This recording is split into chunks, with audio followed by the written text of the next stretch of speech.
Programa Diálogo com Edibo Bernardes. Apoio Valorap, auditoria, contabilidade, consultoria tributária e financeira. A CIRP, valorize o perto, valorize o próximo. Musicake, venha reconhecer Unidade Itatiaia.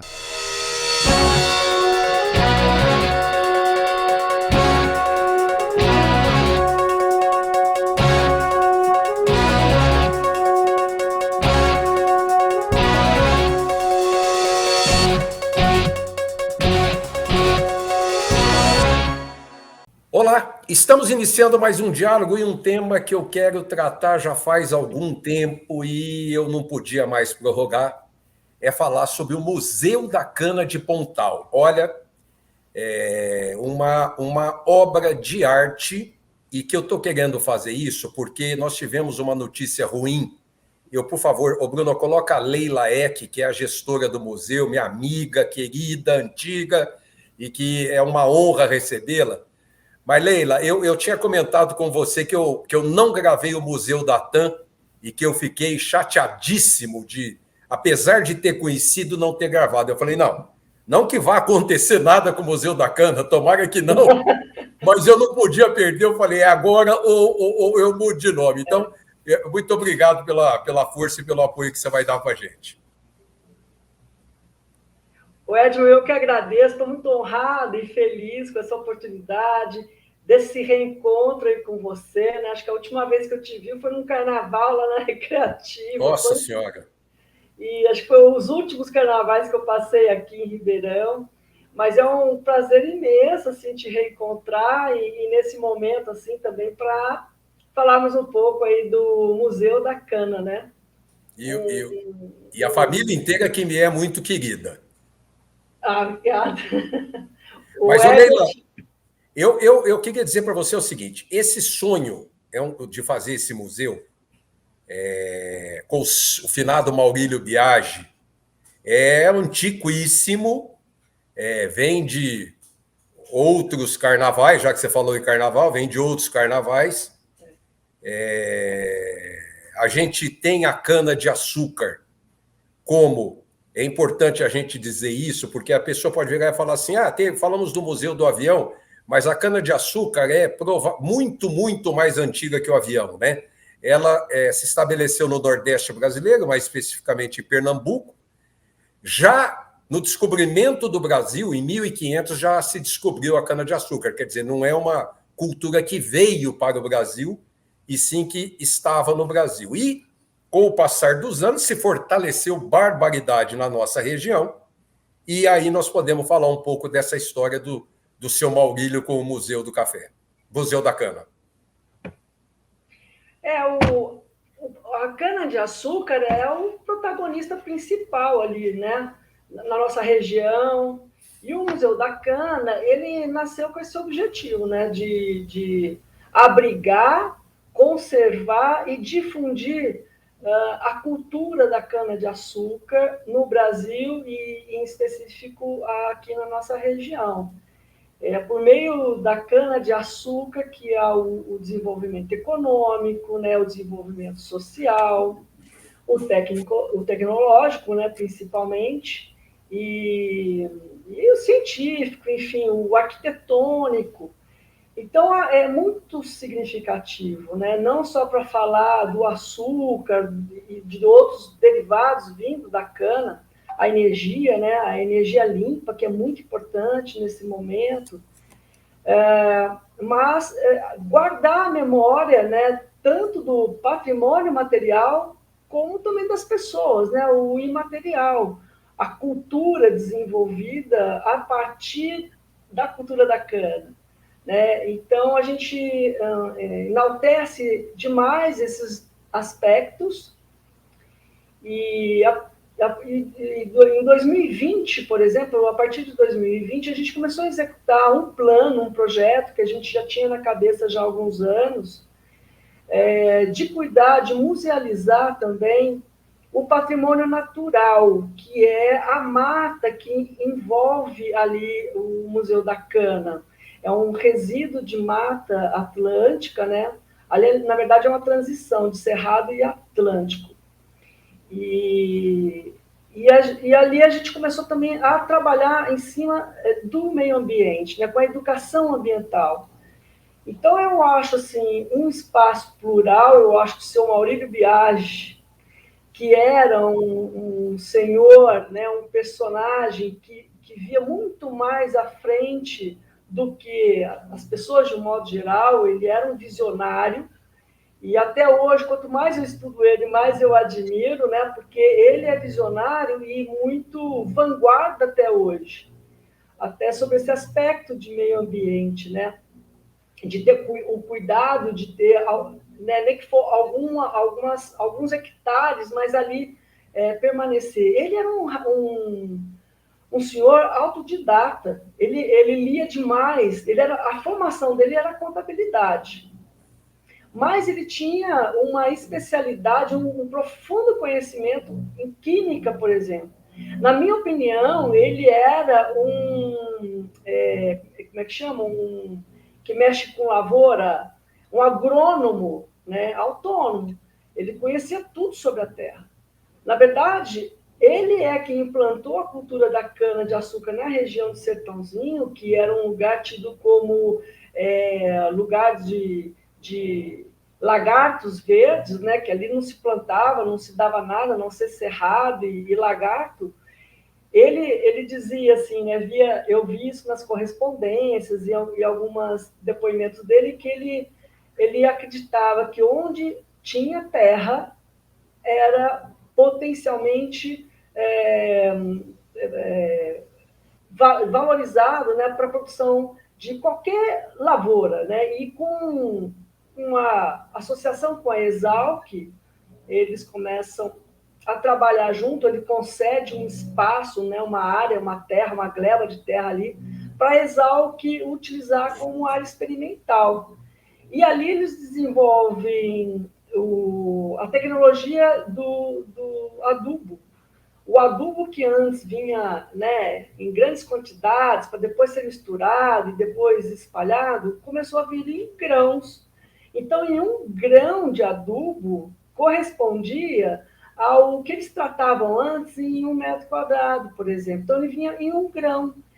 Isso foi uma revolução na lavoura, né? E ele começa, então, a produzir a cana-de-açúcar, a comprar fazendas aqui na região e tocar a usina Santa Elisa, que foi uma herança do pai. O pai, ainda vivo, distribuiu a herança para os filhos e ainda pede desculpa para o Maurílio, né? Fala assim, olha, você vai me desculpar, mas para você sobrou a pior parte, você vai ficar ali com a Fazenda do Retiro, uma fazenda de lagartos, né? E aí que ele começa a estudar muito a respeito, faz essa parceria com a Exalc e juntos vão tratando aquela terra, adubando e fazendo experiências com várias espécies de cana-de-açúcar, né? É importante... E deu o que deu, ele foi o precursor.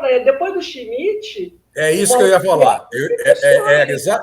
Era isso que onde eu queria que você abordasse. Quer dizer, tudo isso começou na mão, né, basicamente do fundador de Ribeirão Preto, da cidade, né, que foi o Francisco Schmidt, um alemão, né, e que nesse engenho central aí, que era a usina Schmidt, né, antigamente, foi adquirida por ele em 1902, né, pelo Francisco Schmidt, um imigrante alemão, e que era o rei do café, até porque Ribeirão Preto era a antiga capital do café, e ele também era dono da vizinha da Vassoural, que muita gente conhece, e do sítio Pocinhos, que pertencia ao finado senhor Alexandre Balbo também, né? E aí o Schmidt resolve entrar no mercado de açúcar. O engenho central ficava no sítio Pocinhos. E é ali que o Alexandre Balbo, quer dizer, a história do Engenho Central é feita por imigrantes, né? Você vê o imigrante italiano que começa ali um pequeno negócio de uma engenhoca lá para produção de cachaça, aí ele quebra, né? Em 2 anos, mais ou menos, ele quebra, infelizmente, e vende aquele sítio para o vizinho de cerca, que era o Francisco Schmidt. que ali naquele período ele já era um grande cafeicultor, né? Já tinha esse título de rei do café. Ele começa a querer diversificar o negócio dele, vai para gado, vai para algodão e vai para o açúcar. E ele foi incentivado a construir um engenho central pelo engenheiro dele, que era o Henrique Vilares Dumont, filho do Henrique Dumont, ou o irmão do Santos Dumont, que também era engenheiro, como o pai, né? E ele incentiva aí o sogro. Ele já tinha uma usina de açúcar, que era a London, né, na fazenda Santa Amália. Ali já tinham alguns equipamentos. Enfim, aí eles vão e compram, né, os equipamentos necessários para construir ali o engenho central, a usina Schmidt. Olha que interessante, nesse aspecto tecnológico, né? Ali no engenho central, você tem ali intacto e muito bem conservado na sua posição original os primórdios das máquinas industriais. Elas vêm da Inglaterra. Elas surgem no movimento de revolução industrial. No século XIX, tem já essa pujança na Europa, e aqui no Brasil ainda era muito tímido. Então, vem para cá, para o Brasil, a primeira geração de maquinários industriais. Os primeiros motores elétricos, né, desenvolvidos na Alemanha, está aqui. Então, nós temos aqui uma biblioteca, vamos dizer assim, acervo, né? Da história da Revolução Industrial, da história do desenvolvimento tecnológico, né, de produção de açúcar, porque anterior a essa produção industrial de açúcar, nós tínhamos o engenho de Banguê, né, que se dava muito assim, no norte do Brasil, em Pernambuco, no Nordeste. E a família Biagi, ela doou para o Museu da Cana uma coleção de engenho de Banguê. O que é o engenho de Banguê? É uma coleção de peças, né, de produção de açúcar, mas que era muito manufaturado, né? Era principalmente utilizada a mão de obra escravizada, né? Os negros, num segundo movimento. Os primeiros foram os índios, não deram certo, e depois vieram os negros. E os negros, muito interessante, a gente vai estudando, né? Eles também trazem a tecnologia de fundição. Eles tinham a tecnologia de fundição. Os negros vindos de um determinado país ali da África. Então, ali no museu, a gente tem os tachos de cozer o açúcar, feito por fundição de ferro. São equipamentos de tecnologia do século XVI. Tem a moenda de tração animal, que a gente vê nos desenhos do Rugendas, né? Nas apostilas aí. Nós temos ali a moenda de tração animal ou humana, o de tração hidráulica também, e as formas de purgar o açúcar, que tem um formato de pão de açúcar. São as formas, né, que tem um furinho embaixo por onde escorria o mel, e o açúcar ia cristalizando. Isso depois de cozido, né? Depois de cozido no tacho, era despejado nessas formas. Nas formas, ela ia apurando, né? O mel ia escorrendo e o açúcar ia cristalizando. Então, é muito interessante. Tem essa linha temporal aí da tecnologia açucareira. Eu vou chamar um intervalinho rápido. Daqui a pouquinho estamos de volta. Até já.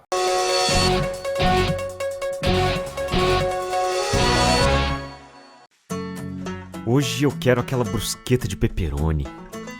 Eu não vejo a hora de provar o confit de pato. Ou será que peço o risoto de carne seca, hein? E eu mereço o brownie de sobremesa. Eu vou pedir a torta de chocolate com gelé de damasco. Nossa, a gente nem chegou e já tá pensando na sobremesa. O mousse cake da Itatiaia agora é My Mousse Cake. O mousse cake que você sempre amou, com tudo que você sempre pediu. 1924. O desafio está no ar. Rádio Clube. Segurança total. Lembra daquela festa onde você foi, que tinha um monte de gente? E de você chamando mais amigos? Afinal, sempre cabe mais um, não é? Você também se lembra que, depois da festa, teve beijos nos pais, nos avós e abraços nos amigos? Pois é, um deles está agora na fila do hospital, esperando uma vaga. Falta de ar. Valeu a pena? 3 ou 4 horas de diversão para colocar em risco a vida de uma pessoa? Tome cuidado, porque assim como o vírus, arrependimento também mata.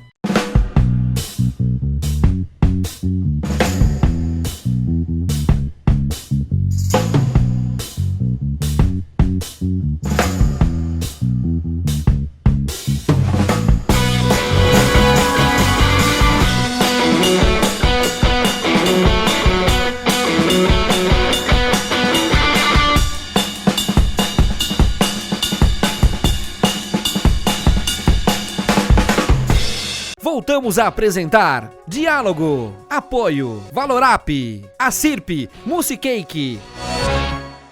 Estamos de volta com o segundo bloco do programa, falando hoje do Museu da Cana, com a gestora do museu, Leila Eck, uma querida amiga. Leila, não posso deixar para entrar, porque nós vamos mostrar bastante fotos agora do Museu da Cana nesse bloco, mas dizer que em 1978, com o falecimento do Maurílio Biagi, né, o filho, Luiz Lacerda Biagi, a quem deixo o meu abraço, não o vejo há muito tempo, mas tomou a iniciativa fantástica à frente da doação dessa área, né, do espólio do seu Maurílio, para construir, então, o museu, para fortalecer, edificar, finalmente, esse Museu da Cana em Pontal. A gente pode falar para as pessoas que vão ao museu, enquanto a gente coloca fotos aí, as pessoas encontram uma arquitetura industrial britânica, né, do período dos galpões antigos, grande coisa, inclusive no seu acervo dessa que você falou no primeiro bloco, da maquinaria escocesa dos fins de 1800. Conta um pouco disso para a gente. Ali tem um conjunto de equipamentos europeus que vieram da Escócia, vieram da França, de Fililile, né? E da Alemanha, que são os motores. Então, ali você tem esse aí é o Fililile, né? Que é um dos equipamentos da linha de produção da usina Schmidt. E esse aí é escocês, né? Veio da Inglaterra, de Glasgow. Esse é o centrífuga. Essa já é o engenho de Banguê, essa é uma moenda tração hidráulica. Ali na frente você vê um desenho do Rugendas. Aqui no cantinho, um dos tachos de cozer o açúcar, né, feito de ferro fundido. E é um acervo enorme, né? Que é o que você falou. Enorme, riquíssimo. Você falou de coisas, basicamente, da Revolução Industrial. Então, a gente tem isso lá, que é muito importante, né, que é essa linha temporal tecnológica no setor açucareiro, que está ali intacto no Museu da Cana. E essa usina de açúcar, em nada mudou, Edmo, em nada mudou. O processo de produção de açúcar, esse segundo passo, vamos dizer assim, tecnológico, dado pelo Francisco Schmidt, ele se mantém até hoje. O que muda entre esse período, né, do início do século XX para o XXI é a dimensão. Né? Então, se você olhar hoje os evaporadores ali do engenho central, a centrífuga e tal, é exatamente o mesmo formato, é igualzinho. Se você for nas usinas aqui da região, né, o que muda, a diferença é a proporção e a automação. Né, hoje, o número de funcionários que fica dentro de uma usina é muito menor do que no período do início do século XX. Né? Mas você tem aí também moenda a vapor, você tem cozedores, cristalizadores, ensacadores, tudo trazido da Europa. Olha a moenda aí. Essa é do Banguê. Essa é a tração hidráulica, que a gente tem um modelo parecido lá no Museu da Cana. Esse já é tração animal, é do Banguê também. Mas já é de uma tecnologia mais avançada, né? Que você tem aí um castelo e as engrenagens, né? Uma moeda já de uma tecnologia. Esse já é da Fabril, né? sim, Esse sim. já é uma moeda Fabril. Mas você tem as semeadeiras, bombas de abastecimento, barris para beneficiar, aquele carimbo que identificava saca de açúcar. Talvez muitos jovens que possam estar assistindo a gente não vai saber do que nós estamos falando, mas a identificação que tinha era aquele carimbo que ia na saca para depois ir para o porto, se fosse exportar ou para o caminhão. Isso tudo, quem quiser fazer o turismo no Museu da Cana pode ver isso, né? O museu ele nasceu com um desejo, um perfil, uma filosofia da gratuidade, né? Para recebermos o máximo de pessoas possível, porque lá tem espaço para isso, e de qualquer classe social, sabe? Pode ser um trabalhador da lavoura, qualquer pessoa, um empresário, qualquer pessoa, o museu está aberto para recebê-los, né? Então, justamente porque nós reconhecemos que ali é um bem público, é tocado por uma instituição privada, sem fins lucrativos, mas está aberto ao público. Todas as atividades que a gente desenvolve ali no museu, que é a visita monitorada, oficinas que a gente desenvolve, os shows, né, as ações culturais, são todas sem custo, sem bilheteria. Então, a gente procura ali desenvolver, oferecer para o público, né, esse espaço que é muito interessante em termos de memória, de história, mas também de lazer, de turismo. A gente recebe, além das pessoas aqui da região, mas a gente recebe muitos visitantes que vêm do Canadá, que vêm da África, né, que valoriza muito esse patrimônio que nós temos aqui em Sertãozinho. É único.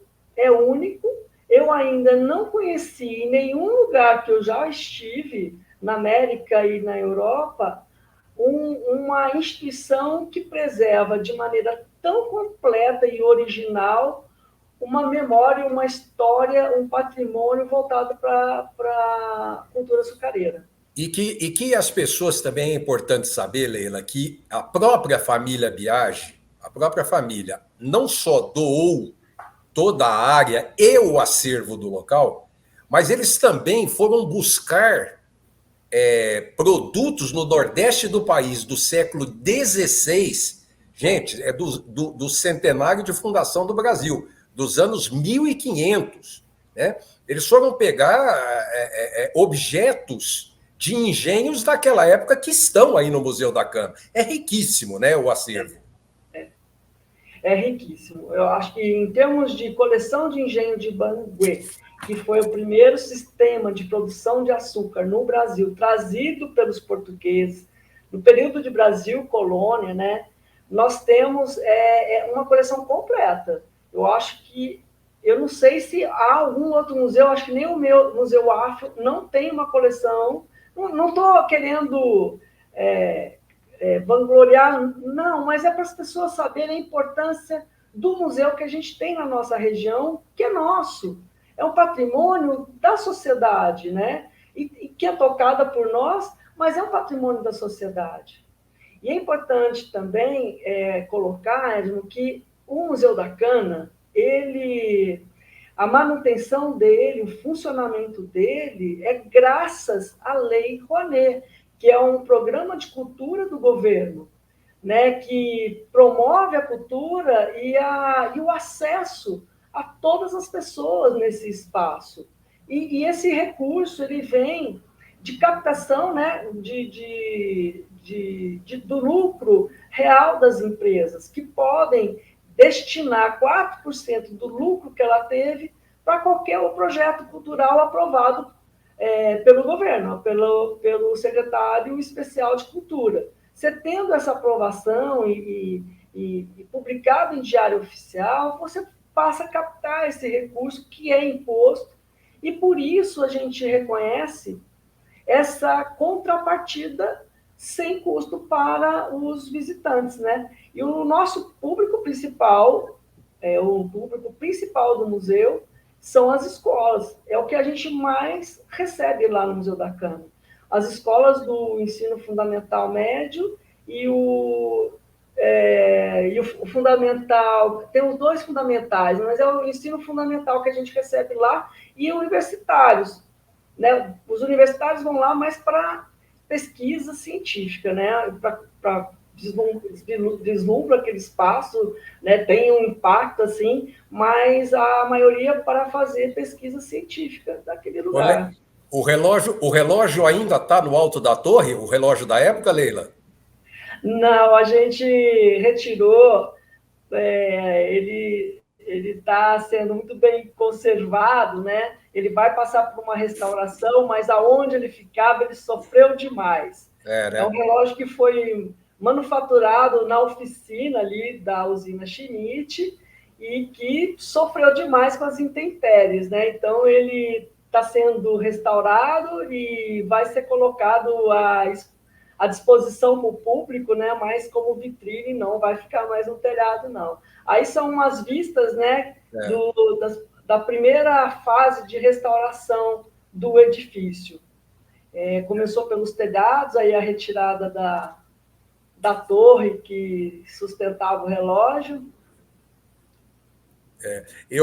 Nós estamos indo para o final do programa, eu só queria lembrar também que tinha uma estação de trem no museu e que ligava direto com a estação do Barracão, que é hoje o atual Ipiranga, né? Ninguém sabe, mas provavelmente só os mais antigos vão lembrar que aquele bairro do Ipiranga se chamava Barracão por causa do barracão da estação de trem que vinha lá da usina Schmidt até o bairro do Ipiranga hoje.